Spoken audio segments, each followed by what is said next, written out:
লক্ষ্মীপুরে তেওয়ারীগঞ্জে এক বাড়িতে ডাকাতির ঘটনা ঘটেছে। এ সময় ডাকাতদের বাধা দিলে এলোপাথাড়ি কুপিয়ে আবুল কালাম নামে এক বৃদ্ধকে জখম করে ডাকাতরা। গতকাল মঙ্গলবার রাত আনুমানিক ১:৩০টার দিকে সদর উপজেলা তেওয়ারীগঞ্জ ইউনিয়নের ১ নং ওয়ার্ড ধর্মপুর গ্রামে সঞ্জয় চৌধুরী বাড়ি সংলগ্ন আবুল কালাম চৌধুরী বাড়িতে এই ঘটনা ঘটে। পরে স্থানীয়রা আহত বৃদ্ধ আবুল কালামকে উদ্ধার করে জেলা সদর হাসপাতালে চিকিৎসা প্রদান করে। ভুক্তভোগী পরিবার ও স্থানীয়রা বলেন, রাত আনুমানিক ১:৩০টার দিকে মুখোশ পরে একদল ডাকাত প্রথমে ঘরের সামনে দরজা ভাঙার জন্য চেষ্টা করে, পরে ভাঙতে না পেরে পিছনের দরজা ভেঙে ঘরে প্রবেশ করে। ডাকাতিকালে বাধা দিলে একজনকে কুপিয়ে জখম করে। পরে চারদিকে সোর চিৎকারে লোকজন চারপাশ থেকে আসতে শুরু করলে ডাকাতরা পালিয়ে যায়। এ সময় ডাকাতরা কোনো টাকা পয়সা জিনিসপত্র নিতে পারে নাই। এরপরে যখন কথা বলছি তখন এই দরজা ভাঙা শুরু করছে। আমি ঘুমেছিলাম, উঠে আসলাম, উঠে আসে দেখতেছি যে টুস মানে ভাঙতেছে। চেষ্টা করলাম যে করার কি, প্রতিরোধ করার চেষ্টা করতেছি যেন না ভাঙে, তো কোনোভাবেই হইতেছে না। ডাকাত চিল্লাইলাম, মানুষজন শুনে এরপর ফোন করলাম আশেপাশের লোকরে, তো এরাও আসতেছিল। ওই দিক থেকে যখন চেষ্টা করে পারে নাই তখন ওই দরজা দিয়ে গেছে, যে ওই দিক দিয়ে মানে জোরে বাড়ি মারছে, ওইটা সিটকে ভেঙে গেছে।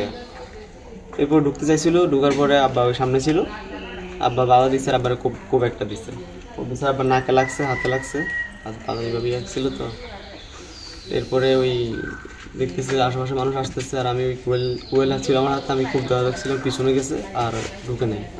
হাসি ধরে দরজা কোরা বাড়িজি, ধরের বাড়ি যায় কোরা বাড়ি ঢুকে দরজাটা ছাড়িছি। তো বাড়ি থাকো না পাতিলে বান্ধব থাকুন, দরজাটা খুলছে, আমি উঠে খুলিয়ে দিই। এটা খুলিয়ে আরে খুলিয়ে লেগেছে, আমি দরজা খারাইছি। এটা আমি আমার দেশে খুব যদি লোকজন না আইতো তাহলে বিরাট জনের আমাদেরকে আঘাত করতো। আমি আজ দেখেছি রক্ত, মেয়ের গোড়া ঘর বাসি গেছে। ফের আমার চাষারা সব আসি বেকায় সাইটাই দোকান থেকে ব্যাগের মধ্যে গোলা গালা করে দোকান থেকে কোন দিকে গেছে না গেছে এটা আমরা করতে পারিনি। স্থানীয় ইউপি সদস্য মোহাম্মদ শাহজাহান সজল ডাকাতির সত্যতা নিশ্চিত করে বলেন, ডাকাতরা একা বাড়ি পেয়ে আবুল কালামের বাড়িতে ডাকাতি করতে আসে। এলাকাবাসী সজাগ থাকার কারণে বেশি দুর্ঘটনা ঘটাতে পারে নাই।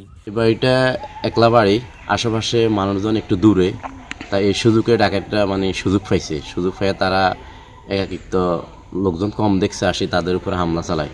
দরজা ভাঙ্গি ঘরে ঢুকতে চাইছিল কোরা বাড়ি দিয়ে, এখন তারা এগুলা দিয়ে হিরিতে চাইছিল, পারে নাই।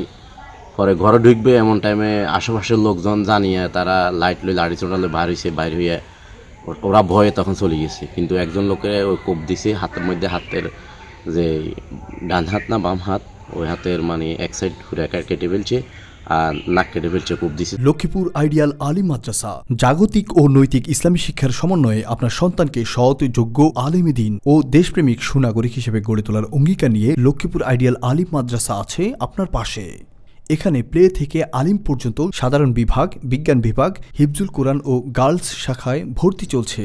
এখানে রয়েছে উন্নত যোগাযোগ ব্যবস্থা এবং রুচিশীল ও শিক্ষাবান্ধব পরিবেশ, আবাসিক অনাবাসিক ডে কেয়ার ব্যবস্থা। লক্ষ্মীপুর আইডিয়াল আলিম মাদ্রাসা, কোর্ট বিল্ডিং সংলগ্ন, জমুল স্টেশন, সদর, লক্ষ্মীপুর।